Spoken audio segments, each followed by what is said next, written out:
Greetings, good people, beautiful people. Welcome to Color Me Royalty, the podcast. I am your host, Mihle Chiba. Welcome to episode 4 of season 1. Yes, guys, we're still in season 1.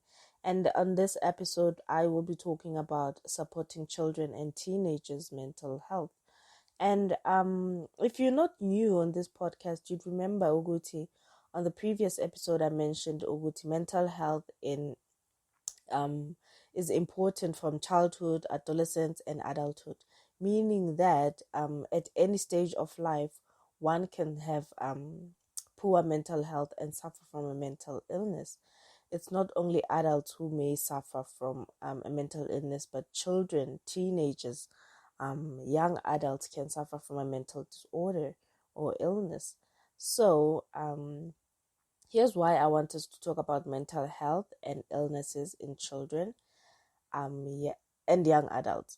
On the previous episodes, I have been sharing a little bit about my story and my healing journey, recovering from multiple mental disorders. I got diagnosed with mental disorders or illnesses at the age of 25. And it came to my attention that I had poor mental health as a child and as a teenager as well. And because that was not detected and prevented, dikhula ndine serious mental health issues that led to me suffering from mental illnesses. If I had the right information and spoken to someone when I was still young, namhlanje I would have a good and healthy mental health and not diagnosed with any mental illnesses. In South Africa, there is a growing concern about the sharp rise in the number of young people with mental health issues, which, coupled with lack of access to specialist treatment, meant that the focus was turning to schools for solutions. This approach has its critics who argue that schools should not have to take the responsibility for support that should be provided elsewhere.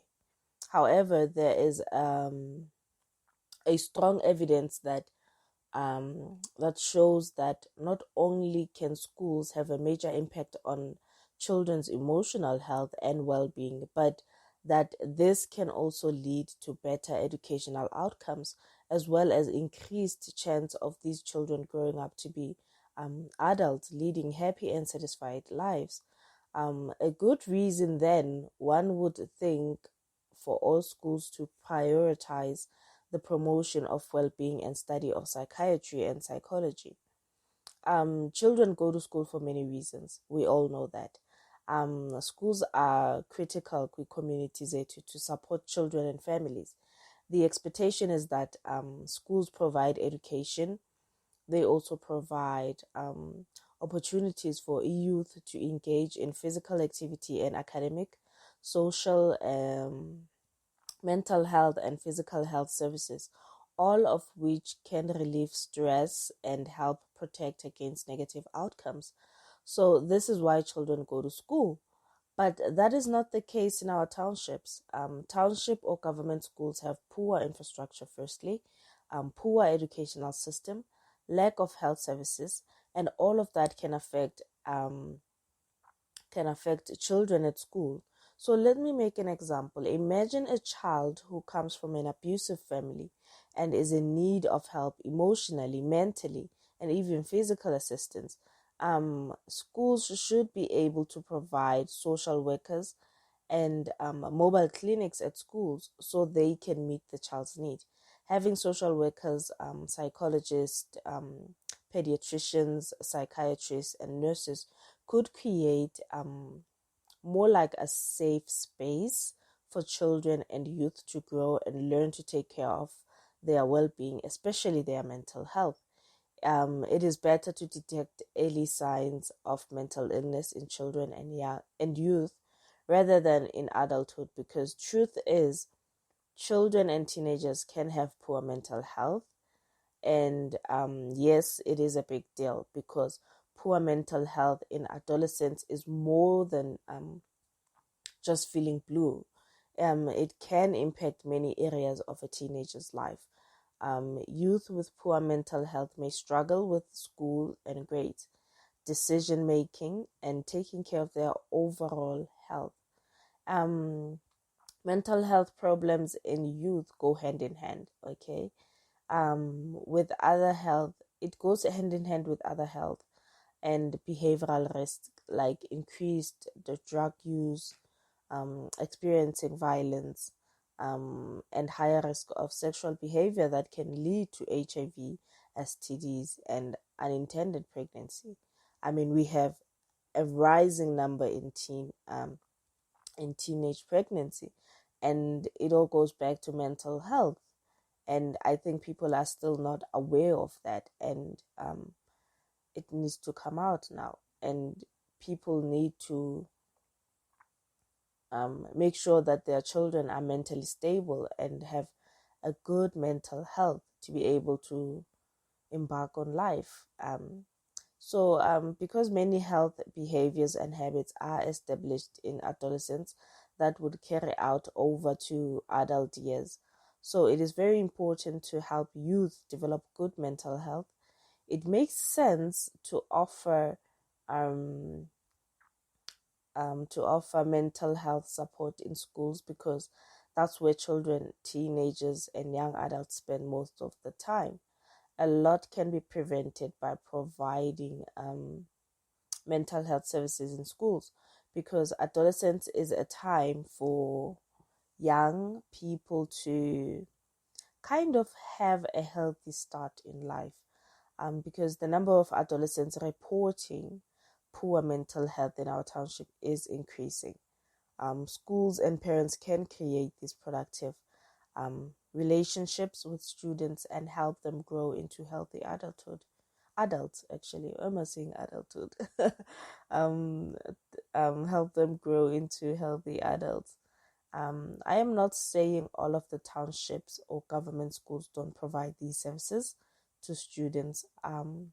What I'm saying is that a lot needs to be done in schools about mental health and to lower the number of suicide, depression in teenagers in schools, so that schools don't only become a place of academic learning, but learning about overall health and taking good care of their mental health.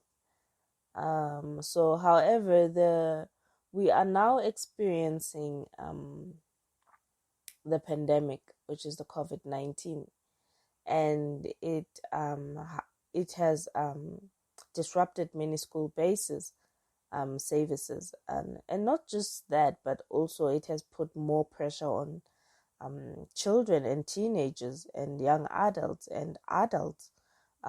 So it became more of extra stresses to everyone. But in schools, there is increasing. It is increasing the burden on parents, increasing stress on families, and potentially affecting long-term health outcomes for parents and children alike, especially among families already at risk of negative outcomes for children and parents. And environmental health. What am I saying? I'm not making sense now. What I'm trying to say is uh, um, COVID-19 has affected, um, potentially affecting long-term health outcomes for parents and children alike, especially among families are already at risk for negative outcomes from social and environmental factors. So now you see how mental illnesses can hide in plain sight. Um, so children and teenagers can suffer from depression, anxiety, um, post-traumatic stress, and if that is not attended to at an early age, it could just lead to disaster as they grow older, and they will have behavioral problems and emotional problems, and we cannot afford to have our young people to suffer from mental illnesses that that could lead to them not living a normal life. So it is not only important to